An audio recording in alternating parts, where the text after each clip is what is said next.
ಆರಾಧ್ಯ ಒಂದು ಕ್ಷೇತ್ರ. ಕೇವಲ ಭಾರತ ಮಾತ್ರ ವಿದೇಶದಿಂದಲೂ ನಮ್ಮ ಹಿಂದೂಗಳು ಆ ಪುಣ್ಯ ಕ್ಷೇತ್ರಕ್ಕೆ ಬಂದು ದರ್ಶನವನ್ನು ಮಾಡ್ಕೊಂಡು ಹೋಗ್ತಾರೆ.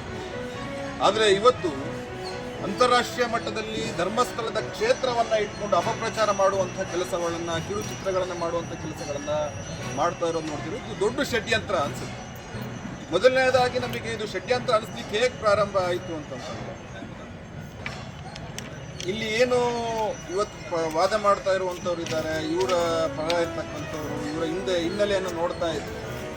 ಅಂತಾರಾಷ್ಟ್ರೀಯ ಮಟ್ಟದಲ್ಲಿ ಇವರಿಗೆ ಫಂಡ್ ಆಗಿರುವಂಥದ್ದು ಬೇರೆ ಬೇರೆ ಮಾಧ್ಯಮಗಳಲ್ಲೂ ಕೂಡ ಹೇಳ್ತಾ ಇದ್ದಾರೆ. ಅದರ ಜೊತೆಯಲ್ಲಿ ಕ್ರಿಶ್ಚಿಯನ್ ಮಿಷನರಿಗಳು ಕೂಡ ಈ ಕ್ಷೇತ್ರದ ಮುಖಾಂತರ ನೂರಾರು ದೇವಸ್ಥಾನಗಳು ಅಭಿವೃದ್ಧಿ ಆಯಿತು. ಬೇರೆ ಬೇರೆ ಭಜನಾ ಕುಮ್ಮಟಗಳ ಮುಖಾಂತರ ಎಷ್ಟೋ ಜನ ವಾಪಸ್ ಹಿಂದೂಗಳಾಗಿ ಬದಲಾಗಿ ಮತ್ತು ಇಲ್ಲಿಯ ಶ್ರದ್ಧಾ ಕೇಂದ್ರಗಳಿಗೆ ಅವರು ಒಳ್ಳೆಯ ಭಕ್ತಿಪೂರ್ವಕವಾಗಿ ಭಜನೆಗಳನ್ನು ಮಾಡುವಂಥ ಕೆಲಸಗಳಾಗ್ತಾ ಇದೆ. ಕೃಷಿ ಚಟುವಟಿಕೆಗಳು, ಒಂದು ಧಾರ್ಮಿಕ ಕ್ಷೇತ್ರ, ಇಷ್ಟೆಲ್ಲ ಬದಲಾವಣೆಗಳು ಮಾಡುವಂಥದ್ದನ್ನು ಸಹಿಸಲಿಕ್ಕಾಗದೇ ಇರುವಂತಹ ಒಂದು ದೊಡ್ಡ ಷಡ್ಯಂತ್ರ ಮಾಡುವಂಥ ವ್ಯವಸ್ಥಿತವಾಗಿ ನಡೀತಾ ಇರ್ತಕ್ಕಂಥದ್ದು ನಮ್ಮ ಮೇಲ್ನೋಟಕ್ಕೆ ಕಾಣ್ತಾ ಇದೆ. ಇದರ ಜೊತೆಯಲ್ಲಿ popular front of India PF ಅಂತ ಹೇಳ್ತಾ ಇದ್ವಿ. ಇದರದ್ದು ಇನ್ನೊಂದು ಆಯಾಮ SDPI ಇವತ್ತು ರಾಜಕೀಯ ಪಕ್ಷವಾಗಿ ನಿಂತ್ಕೊಂಡು.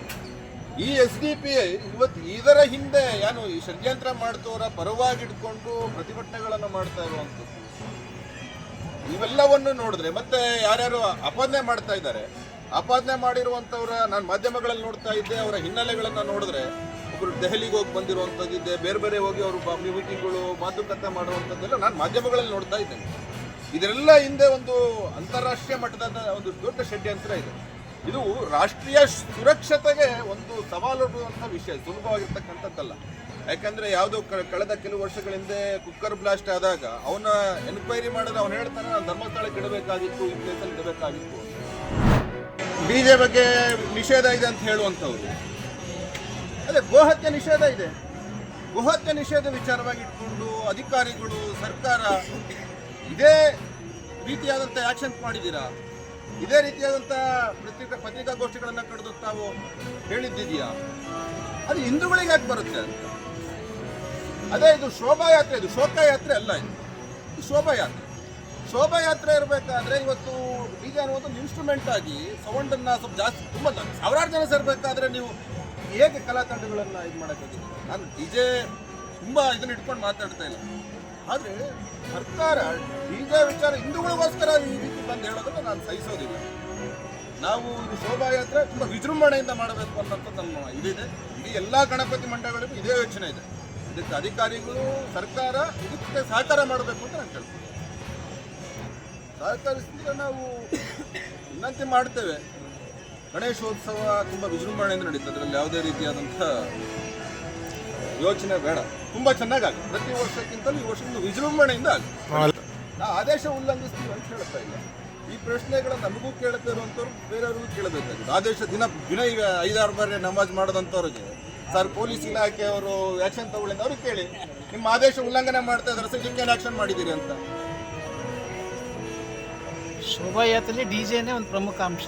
ಅದಿಲ್ಲ ಅಂತಂದ್ರೆ ಸ್ವಲ್ಪ ಸಪ್ಪೆ ಅನ್ಸುತ್ತೆ. ಅಲ್ಲ, ಖಂಡಿತವಾಗ್ಲೂ DJ ಅಲ್ಲ. ಮಾಧ್ಯಮದವರು ಮೊನ್ನೆ ರಾತ್ರಿ ಗಣೇಶೋತ್ಸವ ಗಣಪತಿ 4 ಗಂಟೆಗೆ ಬರುತ್ತೆ ಅಂತ ಹೇಳಿದ್ರು ಪುರಪ್ರವೇಶ.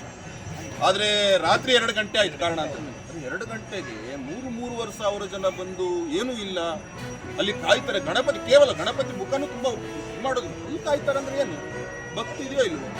ಇನ್ನು ಕೋವಿಡ್ ಸಂದರ್ಭದಲ್ಲಿ ನೀವೆಲ್ಲರೂ ಇದ್ರಿ, ನಾನು ಹೊರಗಡೆ ಹೇಳ್ತಾ ಇಲ್ಲ, ನಿಮ್ಮೆಲ್ಲರ ಮುಂದೆ ನಡೆದಿರೋವಂಥದ್ದು. ಯಾವ DJ ಇದು? ಸಾವಿರಾರು ಜನ ಬಂದ್ರಲ್ಲ, ಕೇವಲ ನಾದಸ್ವರದಲ್ಲಿ, ಮತ್ತೆ ಇನ್ನೇನೂ ಅಲ್ಲ. ಪೊಲೀಸರು ಅರಸಾಹಸ ಪಟ್ಟರು ಒಳಗಡೆ ಬಿಡಬಾರ್ದು ಅಂತೇಳಿ. ನಾವು ನಿಮ್ಮ ಮಾಧ್ಯಮದಲ್ಲೇ ಹೇಳಿದ್ವಿ ಶೋಭಾಯಾತ್ರೆ ಇರೋದಿಲ್ಲ ಅಂತ ಹೇಳಿದ್ವಿ. ಆದರೂ ಸಮೇತ ಇಲ್ಲಿ ಬಂದಿದ್ದಾರಂದ್ರೆ ಇದಕ್ಕೊಂದು ಅಪಾರವಾದಂಥ ಶಕ್ತಿ ಇದೆ. ಇದ್ರ ಬಗ್ಗೆ ಶ್ರದ್ಧಾ ಭಕ್ತಿಯ ಭಾವನೆ ಇದೆ ಜನಗಳಿಗೆ. ಈ ಗಣಪತಿ ನಮ್ಮ ಉತ್ಸವ ಅಂತ ಅನ್ನೋದಿದೆ. ಇಲ್ಲಿಂದ ಬೇರೆ ಬೇರೆ ಕಡೆ ಹೋಗಿರ್ತಕ್ಕಂಥ ಜನ ಅವ್ರಿಗನ್ನಿಸುತ್ತೆ ನಮ್ಮ ಊರಿನ ಉತ್ಸವ ತುಂಬ ವಿಜೃಂಭಣೆಯಿಂದ ಆಗಬೇಕು ಅಂತ. ಕೇವಲ DJ ಅಂತಲ್ಲ, ಬೇರೆ ಬೇರೆ ರೀತಿ ಕಲಾ ತಂಡಗಳಿರ್ಬೋದು, ಇಲ್ಲೊಂದು ಪ್ರಸಾದ ಮಾಡುವಂಥವ್ರು ಇರ್ಬೋದು, ಇನ್ನೊಂದು ಯಾವುದೋ ವ್ಯವಸ್ಥೆ ಇದೆ. ಎಲ್ಲರೂ ಸೇರಿ ಬರುವಂಥ ಜನರು ತುಂಬ ಖುಷಿಪಟ್ಟು ಈ ಒಂದು ಕಾರ್ಯಕ್ರಮದಲ್ಲಿ ಭಾಗವಹಿಸಬೇಕು ಅನ್ನೋಂಥ ನಿಟ್ಟಿನಲ್ಲಿ ಇಡೀ ಜನ ಕೆಲಸ ಮಾಡ್ತಾರೆ.